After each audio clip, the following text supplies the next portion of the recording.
Welcome to the Introduction to EndNote 21 video series. In this video, I'm going to show you how to organize your citations into groups in EndNote 21. So organizing citations into groups in EndNote 21 is pretty easy. All you need to do is right-click this My Groups tab on the left, and then click Create Group. From there, you can give your group a name and hit Enter on your keyboard. And that should create your new group. To move citations into the group, all you need to do is click and drag the citation into that group.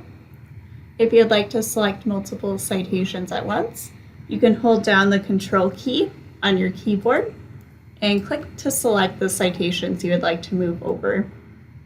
If you'd like to move all of your citations into the group, all you have to do is hit Control A on your keyboard and then click and drag those into that group.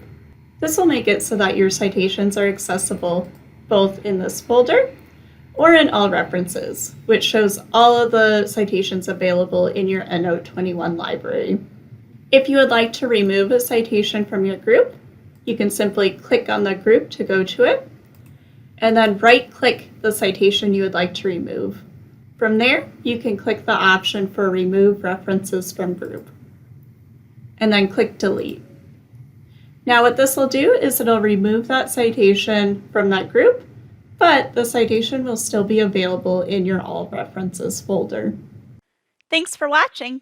For additional information or support, visit the eBling Library website at https://ebling.library.wisc.edu and click the Help button in the upper right-hand corner of the page for assistance.